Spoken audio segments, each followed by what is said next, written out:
The president of the Democratic Republic of Congo's Electoral Commission has told candidates in the Sunday's presidential election that the Electoral Commission is unable to organize the vote in time.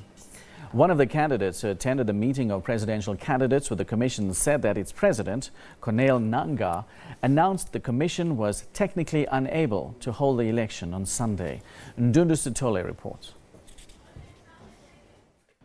Presidential candidates summoned to a meeting in Parliament following media reports of a delay due to problems with voting material. The elections are crucial as a successor to President Joseph Kabila in power for 18 years should be chosen. Earlier, presidential candidate Martin Fayulu said it would be unacceptable for the election date to be put forward. Preparations for Sunday's vote, postponed repeatedly since 2016, were disrupted by a fire last week, which the commission said destroyed 80% of Kinshasa's voting machines.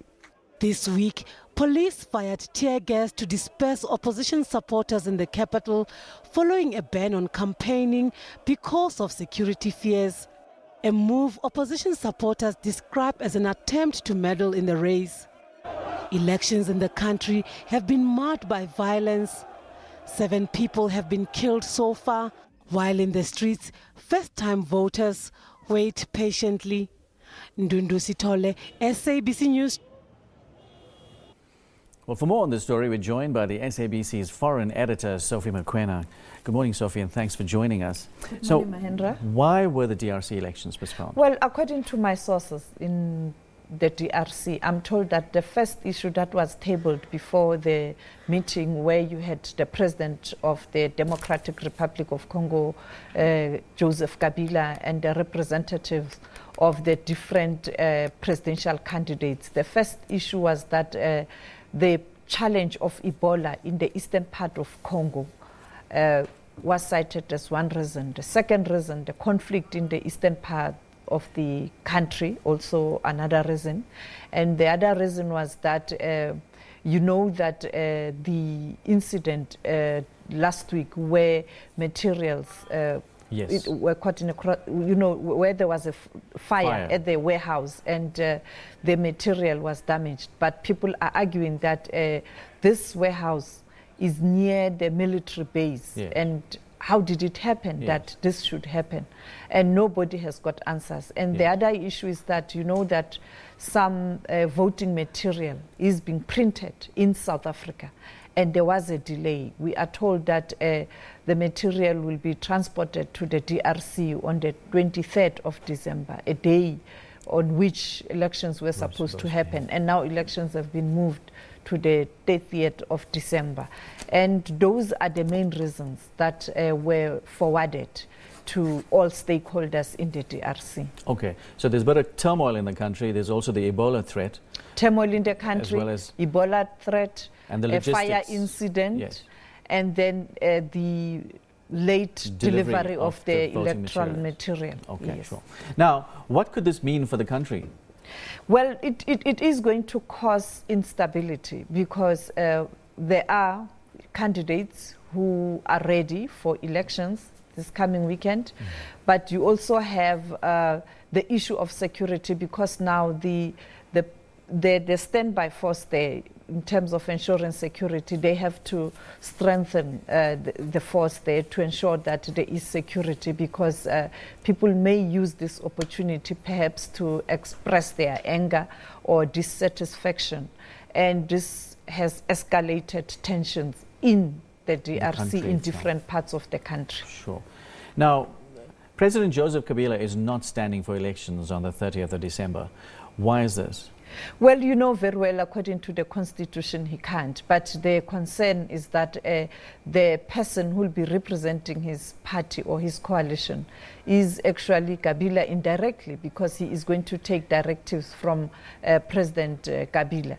And when I was in the DRC some few months ago, I was told that he will still be available to assist and to advise, and he's involved in farming. He's going to focus on food production. But many people believe that he will still have a very, very strong influence in that country. Now, moving on to Zimbabwe. Zimbabwe is also experiencing problems. Yes, Zimbabwe has got challenges, the economic challenges. It's still battling the challenge of the economy, you know, and even though you have a new finance minister, he is still battling to ensure that they are able to rebuild that country. And today you saw earlier on our correspondent in Harare, Efet Musekiwa, talking about the shortage of fuel. And we are told that many people are stranded. The question is, how are they going to cope during the holiday season? Yes.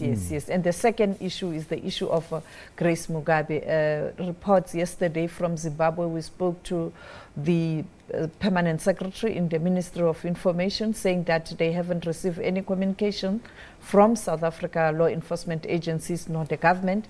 Therefore, they will only comment as soon as the matter has been communicated with them. But they are clear that they will not allow President Mugabe to be embarrassed. Okay. Now, let's look at next year into the crystal ball. What can we expect internationally, the big stories? Well, of course, for us, Foreign Desk at the SABC, the main two big stories.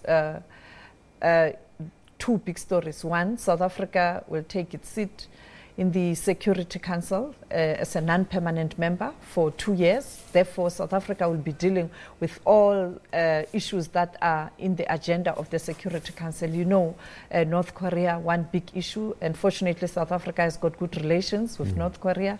You have a situation in South Sudan. South Africa is involved there. You have the Cuba matter, the embargo. South Africa is involved there, and South Africa is a friend to Cuba. You have the DRC also. We don't know what's going to happen thereafter. And of course, the international global issues, the concern that multilateralism is facing challenges with the superpower, particularly the United States of America, seem to be looking inward, and also America for America. It is a slogan that is of a concern to many people, and the current trade war between US and China is going to affect the economy around the world. And the last issue will be looking at the elections in Nigeria, you know, and South Africa also going to elections, but my focus will be Nigeria. Absolutely. Well, thank you very much indeed for taking the time to come into the studio and tell us. SABC's foreign editor, Sophie